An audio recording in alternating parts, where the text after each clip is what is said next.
It's interesting the difference between a transition process and an exit strategy. So many times the founder or founders, they still want to stay. It's interesting when they appoint or they agree on the next leader, that in some cases they're not disruptive leaders, so they prefer continuity while they're there. When there is an exit strategy, then it's a different process by which, it might require an investment for them to get some value out. So then the planning seems to be a bit more thorough. Yeah, totally. So there's a change in gears, and often it's subconscious, but this is what we're helping firms with. The first stage is profit optimization, where the ownership is within the founder and often tightly held. We work with a number of exceedingly profitable firms that work under that way. But if you do want the firm to survive and have a legacy, you've got to change into that investment mode. What's infrastructure required? And we know that growth period, of course, the profitability will fall until you get the economies of scale, which allow you to increase profitability again. And there's a cultural element to that. In many of the firms, of course, the partner is almost a sole practitioner talking about their own clients and their own work. And that cultural change is often the biggest challenge. We've just been doing client research for one law firm. The clients are saying, we know partner X, partner Y exceptionally well. We're willing to give them all of that work, but we'd like to know more about the rest of the firm, and we'd like to work with more partners. So the partners in the law firms we work with, they're exceedingly successful in developing their own practice, but to what extent is the next stage going to be institutionalizing relationships, as we've been hearing, putting some of the processes in place, and the cultural change is agreeing to do something, willing to be accountable for it and rewarded against that. And I think that is the next step for many of these founder-led firms. I mean, pithily, it's the distinction between a collection of sole practitioners and an actual partnership or a law firm, isn't it? And I think mentally that is the big hurdle to get over.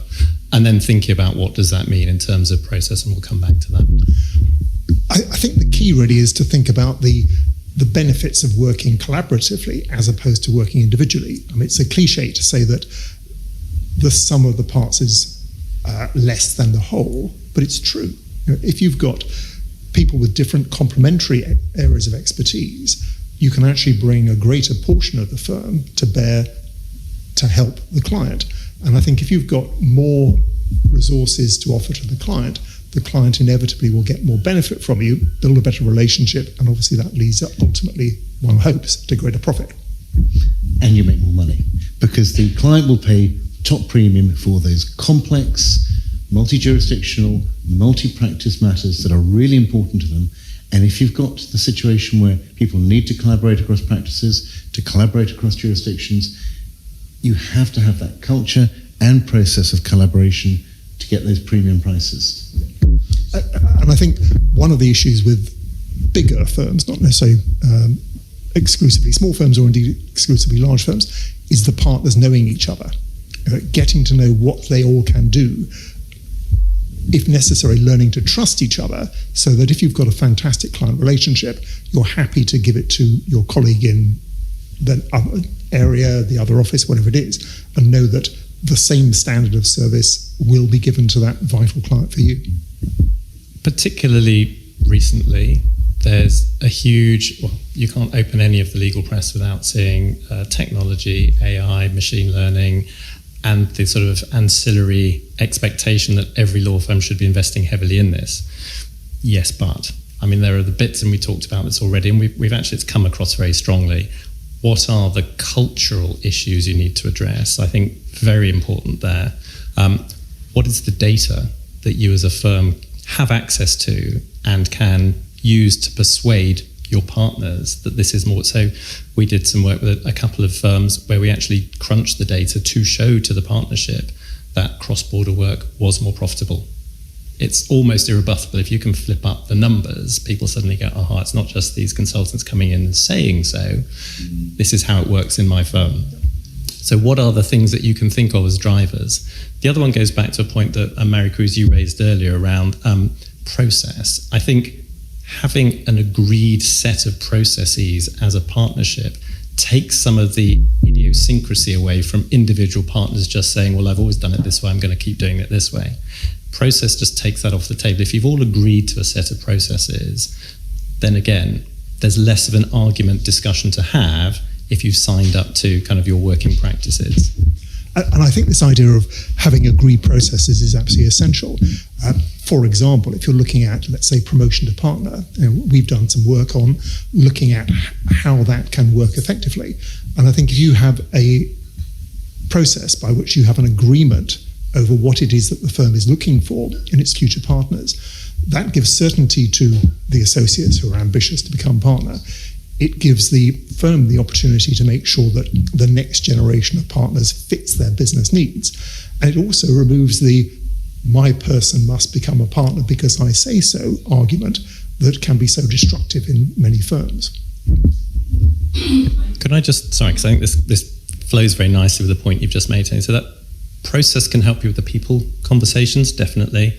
I think process can also help you with some of the economic considerations that we've started to talk about. For example, if you have an agreement amongst your partnership that we're only going to take work if we can show it's going to provide X amount of profit, unless there's a reason why not. So if it's, a business lead or whatever it happens to be, if you have an agreed process around that, that just makes it a lot less of a difficult conversation every time that comes up. And picking up on that economic thing and coming back to the earlier conversation about COVID, when we went into COVID, law firm FDs and managing partners were saying we face a crisis, we could have 20%, 30% fall in revenue. It didn't happen. Law firms were incredibly agile, and the partnership model was extraordinary in the way that it flipped round within that year. So we ended up with record profits because no casual acts of lunch or dinner, no partnership conferences, all those things. Second year, results are coming in, not all in by a long chalk, but they are pretty good, and people are making record profits. So one of the challenge for those managing partners is, looking forward, we're seeing the economies globally slowing down. There's a real risk of recession in many countries. We need to change as a law firm, but our partnership and our partners are saying, we've had 2 record years, what's the problem? Why do we need to change? So that issue of delivering change within that clarity of strategy will be a key thing for the winners of the future.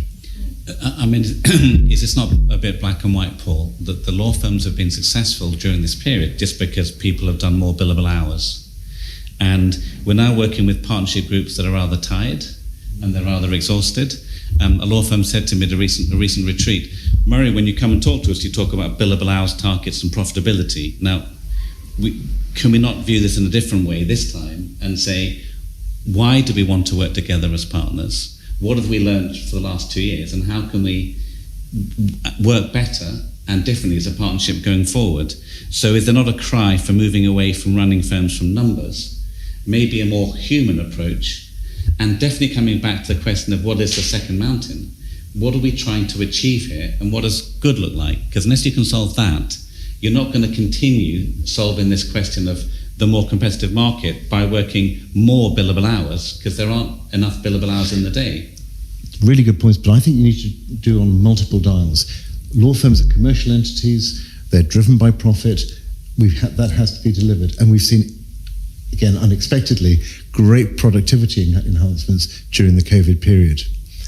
At the same time, we need to build the human side. We need to build clear employee propositions. Why should you come to us? Why should you, when we approach you, be recruited by us? And why should you stay and be motivated by us? So we need to work the two in parallel. What we're seeing is a real war for talent. And we're seeing salaries being bidded up and bidded up and bidded up. That's a zero-sum game ultimately.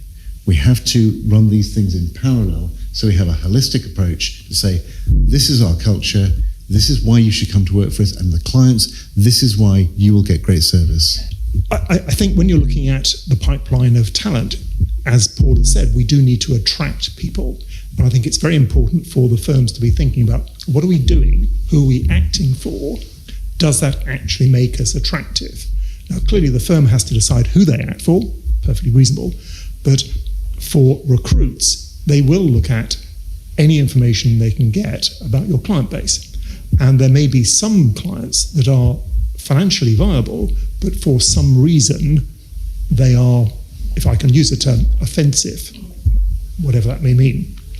And I think thinking about your purpose, what are you trying to do over and above making profit? Obviously, making profit is key, but how are you trying to work with your societal obligations in order to be a good firm, deliver great service, and also be attractive to the people that you're hoping to bring on board? And I think just thinking about your overarching purpose, obviously not forgetting profit, is a fundamental decision for any law firm. I think this just takes on from that, Tony, which is one of the law firms in the States who had said that none of their graduates were going to apply for any of the law firms that acted for fossil fuel entities, for example. So that is more and more coming to the fore. If you want to get the cream of the crop, the brightest people in, you've actually got to walk the walk. If you're saying culture and our ethics and our values are important, people will look to see whether that is true or not. Yes, and I think obviously there is the there is the approach that everybody's entitled to legal representation. So it is a balancing trick. And I think you do need to think very carefully about your client base in the light of the impact it may or may not have on your recruitment prospects.